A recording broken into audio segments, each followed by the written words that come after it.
Hello, Social Work 668 students. Welcome to week 2. This week, I'm actually joining you from Phoenix, Arizona, where they are hosting the Society for Social Work and Research annual conference. So it seems very fitting today that I'm recording this brief video and introducing the class from this location because our topic for this week is around ethical issues in program evaluation, which has a lot of history in the world of research.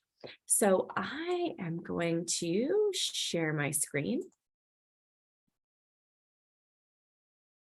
with you and we're going to get into it. So I just want to say it was good to meet you all last week. I really enjoyed your videos.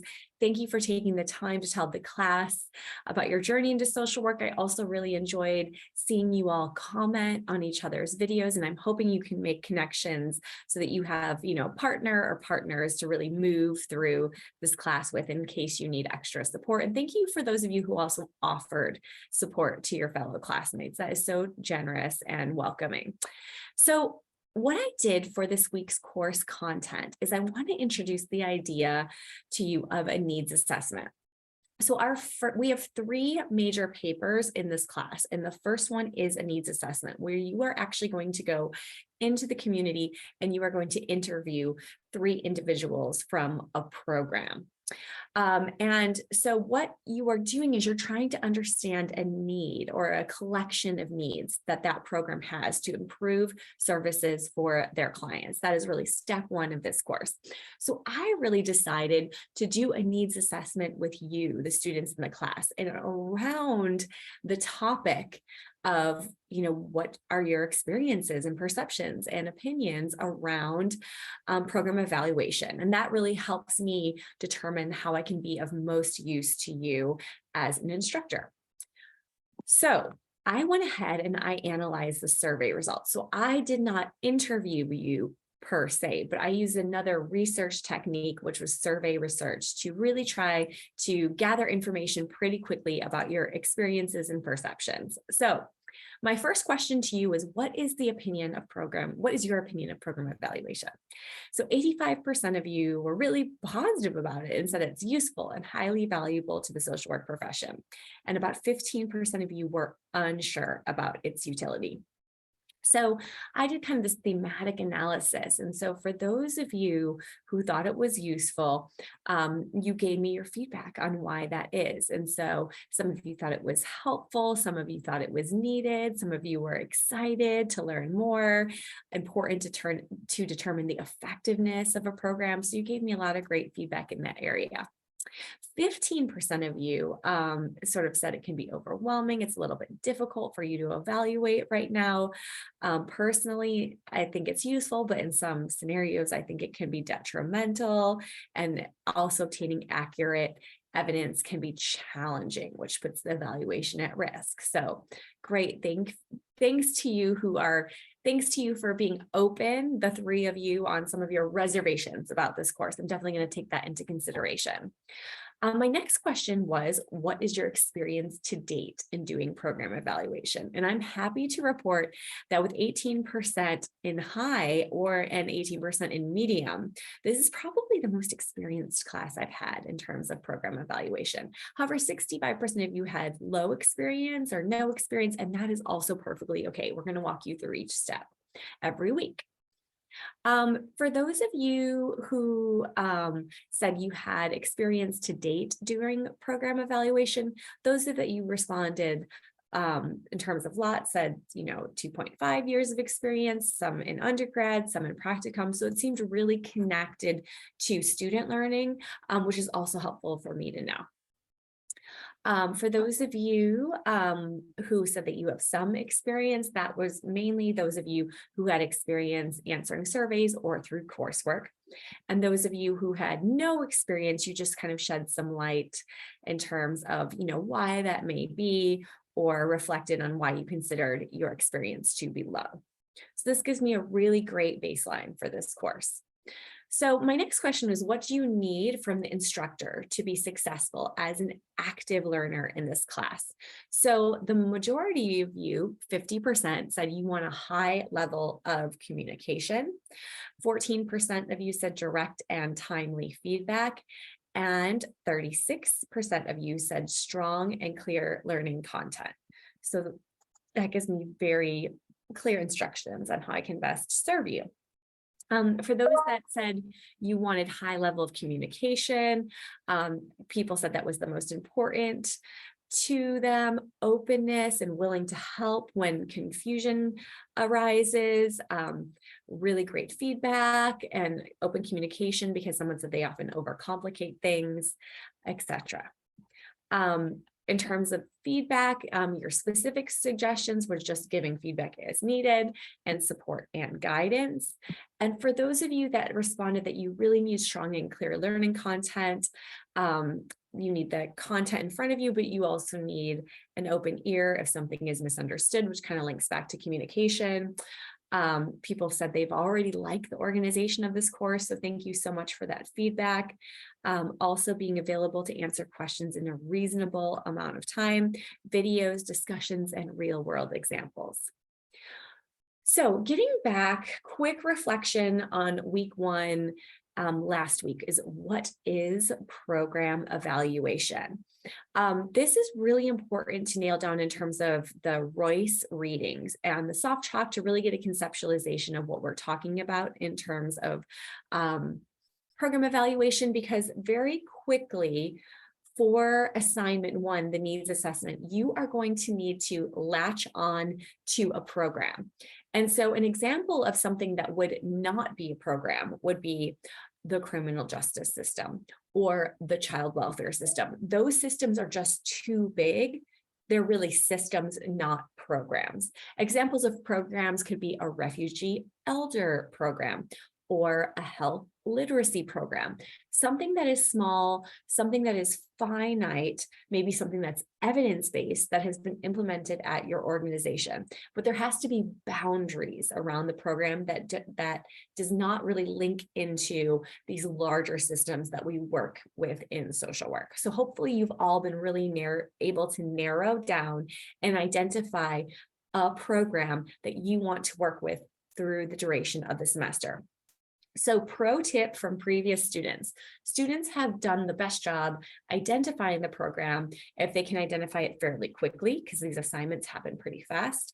If you can potentially link this to your practicum site, to a site that you volunteer at, or a site that you work at. So the more you are actually at the program and the more connection and communication that you have with people that work there, the easier it is to develop what we call project partners in this class. So moving forward to this week, we are going to cover ethical issues in program evaluation and really look more at the history of research in terms of misconduct in socially excluded communities. We're going to talk about social work values and ethics.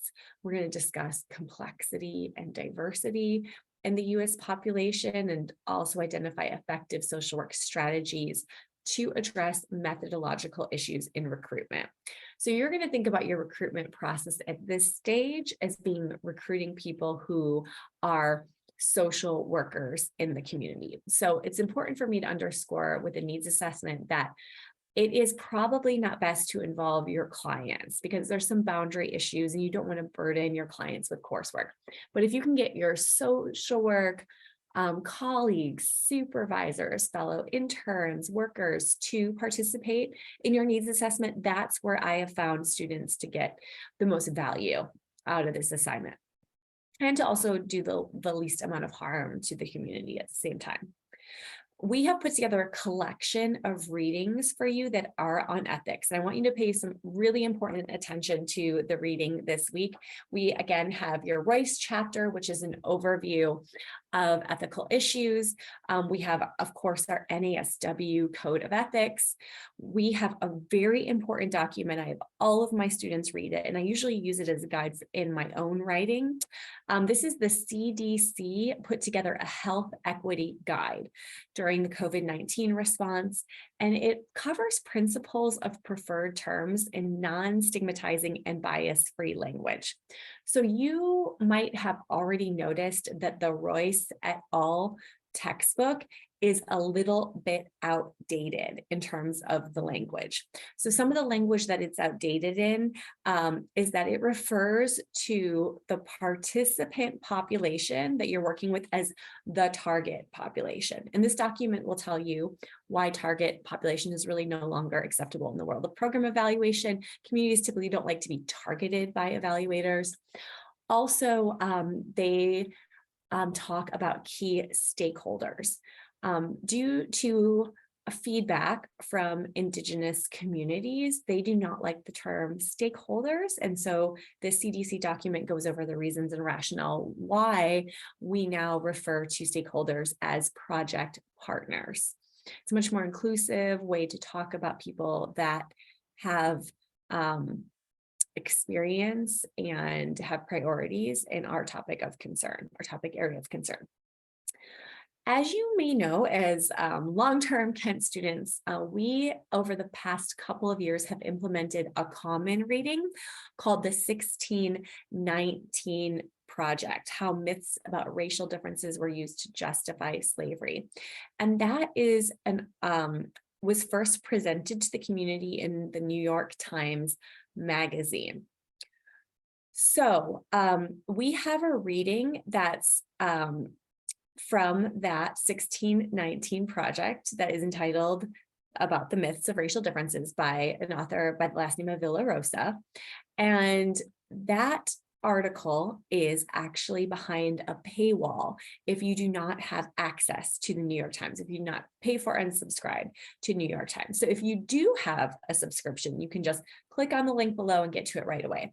However, the Kent School of Social Work has paid for every single one of our students to have an e-copy of the entire 1619 project. We're going to read Villarosa's chapter, but in other classes, you are probably reading other chapters. So if that is your situation, please use the ebook copy, and I have that link under that in WorldCat. And lastly, we have our Coles article, 10 Strategies for Enhancing Multicultural Competency in Evaluation. And that will be linked to your assignment for this next week. Okay, which gets me to our last topic. So we have a soft chalk, we have the Coles article where I'd like you to discuss 3 of the strategies for enhancing multicultural competency and note specifically how the strategies align with the NASW Code of Ethics, which is also an assigned reading for this week. Okay. Quick note about soft chalk. Some of you might be confused when you initially see your soft chalk score. Let's say every week the soft chalk is worth 2 points. And let's say you finish your soft chalk assignment for this week, and then you realize, oh wait, my score is 8.5. But there's been some open-ended questions that I've responded to. My job as an instructor is to go in and grade those and change your score. So don't worry if you get, let's say, less than 2 points. I will go in, evaluate your work, and increase the score up to 2 points, which is the max. And be sure to review the sidebar panel in soft chalk because there's also embedded resources. I will also provide you a mid-semester grade. I send an individual email to each one of my students, letting you know what your mid-semester grade is and how to stay on track. And I find that my students in the past have really appreciated that. So next week, we are going to focus in on more details with the needs assessment assignment. But just again, please watch my video, look at the assignment guidelines, look at a rubric, and look at an example assignment that I've all provided for you in the assignments tab in Blackboard. And then we are going to talk about completing interview guidelines, which is really the instrument or the guide that you are going to create to go out in the community and interview your 3 project partners who are involved in your identified program. All right, one last word of motivation. I try to give some inspirational quote just to keep you going throughout the semester. This one is do something today that makes your future self, do something today that your future self will thank you for. And in this case, make that be in addition to getting your master's in social work. Do something for yourself this week. And thank you for starting off this semester so strong. I will see you next week and reach out if you have any questions at all. Thank you so much. Bye.